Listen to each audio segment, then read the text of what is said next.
Halo rekan-rekan sekalian, selamat datang kembali di kelas Sistem Informasi Kesehatan Pembelajaran Daring Terbuka Universitas Indonesia.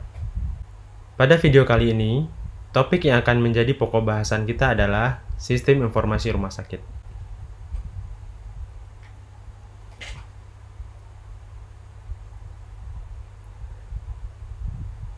Pokok bahasan Sistem Informasi Rumah Sakit ini akan dibagi atas dua bagian. Yang pertama, kita akan melihat terlebih dahulu tentang konsep dan urgensi rekam kesehatan sebagai dasar penyelenggaraan sistem informasi rumah sakit. Pada bagian kedua, kita akan membahas mengenai konsep, konten sistem informasi rumah sakit, serta penyelenggaraan sistem informasi rumah sakit, serta isu-isu terkini terkait dengan penyelenggaraan sistem informasi rumah sakit. Sebelum kita membahas tentang sistem informasi rumah sakit, terlebih dahulu kita merunut kembali ke awal bagaimana fasilitas pelayanan kesehatan itu wajib menghasilkan data dan informasi.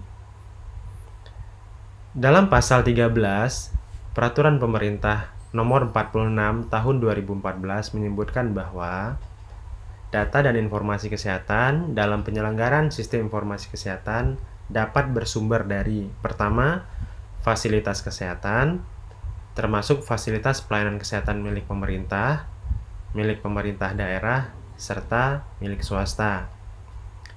Dan juga, data dan informasi kesehatan dapat bersumber dari masyarakat, baik perorangan maupun kelompok. Dari poin ini kita dapat menyimpulkan bahwa rumah sakit sebagai salah satu fasilitas pelayanan kesehatan wajib menyelenggarakan atau menyampaikan data dan informasi kepada pemerintah. Nah, berdasarkan Peraturan Pemerintah Nomor 47 Tahun 2016 tentang fasilitas pelayanan kesehatan, paling tidak terdapat 10 jenis fasilitas pelayanan kesehatan yang menyelenggarakan pencatatan dan pelaporan atau menghasilkan data dan informasi kesehatan. Dalam penyelenggaraannya, Fasyankes ini akan menghasilkan catatan kesehatan. Catatan kesehatan atau rekam kesehatan atau lebih spesifik disebut dengan rekam medis merupakan sumber utama data dan informasi di sarana fasilitas kesehatan, termasuk salah satunya rumah sakit. Dalam Peraturan Menteri Kesehatan Nomor 269 Tahun 2008 menyebutkan bahwa rekam medis merupakan sebuah berkas yang berisikan catatan dan dokumen tentang identitas pasien, pemeriksaan, pengobatan, tindakan, dan pelayanan lain yang diberikan kepada pasien. Dalam penyelenggaraan rekam medis atau rekam kesehatan, terdapat paling tidak 6 prinsip yang harus diikuti dalam penyelenggaraannya. Di samping itu, rekam kesehatan atau rekam medis merupakan media pendokumentasian data dan informasi di fasilitas pelayanan kesehatan. Rekam medis atau rekam kesehatan juga menjadi alat komunikasi dan penyimpanan informasi kesehatan. Dalam prinsipnya, penyelenggaraan rekam medis paling tidak memiliki komponen 5W1H. Who, what, when, where, how, and why.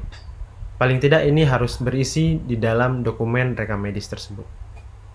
Rekam medis atau penyelenggaraan rekam kesehatan paling tidak memiliki 6 aspek tujuan. Yang pertama, rekam medis bertujuan sebagai dokumentasi administratif. Yang kedua, menjadi aspek legal penyelenggaraan pelayanan kesehatan.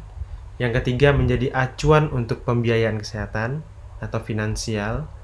Yang keempat, menjadi sumber atau bahan untuk riset pengembangan pelayanan kesehatan.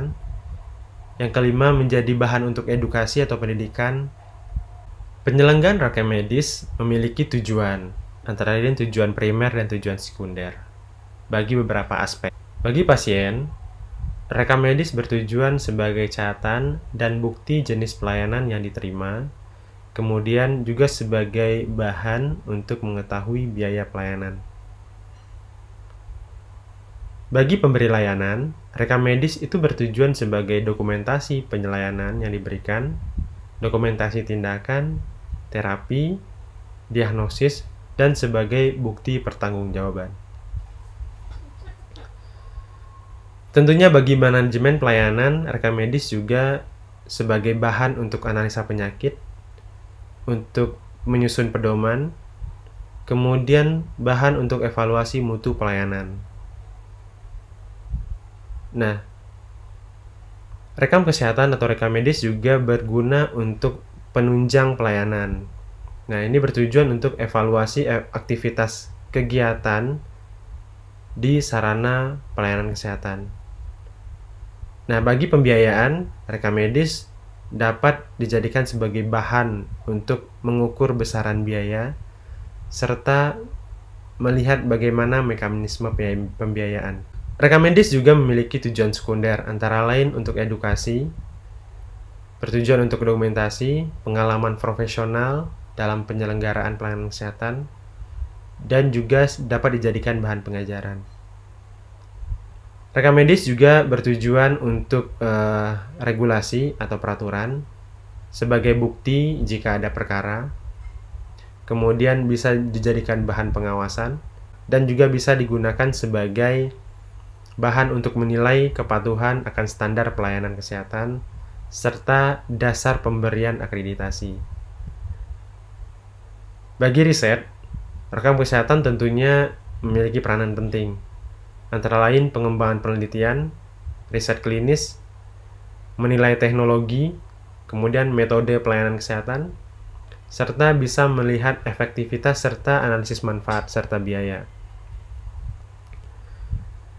Tentunya rekam medis juga memiliki tujuan untuk pengambilan kebijakan, antara lain sebagai contoh pengalokasian sumber daya, kemudian melaksanakan rencana strategis. Nah, rekam medis juga bertujuan dari sisi industri, contohnya industri obat dan alat kesehatan. Bisa juga sebagai bahan untuk melaksanakan riset dan pengembangan, dan sebagai bahan untuk merencanakan strategi pemasaran. Dalam penyelenggaraannya, rekam medis sekurangnya memuat antara lain: 1. Identitas pasien, kedua, tanggal dan waktu pelayanan, yang ketiga, hasil anamnesis, yang keempat, pemeriksaan fisik dan penunjang, yang kelima, diagnosis, yang keenam, rencana tata laksana, ketujuh, pengobatan dan atau tindakan yang diberikan, yang kedelapan, pelayanan lain yang diberikan kepada pasien, yang kesembilan, dilengkapi dengan odontogram, ini khusus untuk pelayanan gigi, yang kesepuluh, persetujuan tindakan bila diperlukan, atau istilahnya informed consent. Dalam penyelenggaraan rekam medis atau rekam kesehatan, perlu diingat bahwa ID pasien yang efektif merupakan awalan untuk membangun sistem rekam medis yang efisien. Nah, perlu diingat bahwa dalam penyelenggaraan rekam medis atau rekam kesehatan, terdapat beberapa kunci di sini, yaitu satu pasien harus memiliki satu identitas medical record atau unique ID dan satu catatan kesehatan. Tidak boleh terjadi redundant atau double. Baik, demikian tinjauan umum tentang penyelenggaraan rekam kesehatan atau rekam medis yang menjadi dasar dalam penyelaksanaan sistem informasi manajemen rumah sakit.